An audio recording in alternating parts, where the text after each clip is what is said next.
আসসালামু আলাইকুম ওয়া রাহমাতুল্লাহ। আমরা আল্লাহ রাব্বুল ইজ্জাতুল জালালের দরবারে লাখো কোটি শুকর আদায় করছি যে মহান আল্লাহ রাব্বুল আলামিন আজকে আমাদেরকে ভ্রমণ করার তৌফিক দিয়েছেন। নবী করিম সাল্লাল্লাহু আলাইহি সাল্লাম বলেছেন, ওই ভ্রমণটা আল্লাহ পাকের কাছে মঞ্জুর হয় যেই ভ্রমণে একজন আমির নিযুক্ত হয়। ইনশাআল্লাহ আমরা একটা আমির নিযুক্ত করে আমাদের ভ্রমণকে সাকসেসফুল করে আলহামদুলিল্লাহ বলে।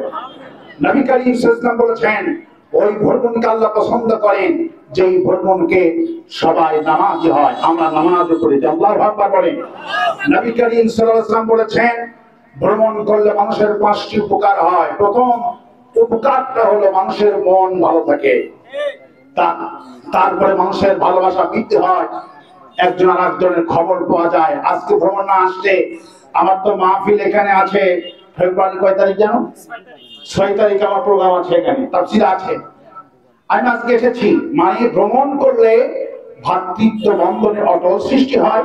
নবী করিম সাল্লাল্লাহু আলাইহি ওয়াসাল্লাম বলেছেন, ভ্রমণ আল্লাহ পাক আমাকে নিজে করিয়েছেন এমন সময় যখন নবী করিম সাল্লাল্লাহু আলাইহি ওয়াসাল্লামের চাচা আবু তালেবকে হারালেন, খালিদাকে হারালেন। আল্লাহ পাক রাসূল করিম সাল্লাল্লাহু আলাইহি ওয়াসাল্লাম বলেছেন, সুবহানাল্লাযী আসরা বি আবদিহি লাইলাম মিনাল মাসজিদিল হারাম ইলাল মাসজিদিল আকসা। হে রাসূল, আপনাকে আমি ভ্রমণ করে নিব, ইসরা করাবো, ভ্রমণ করাবো।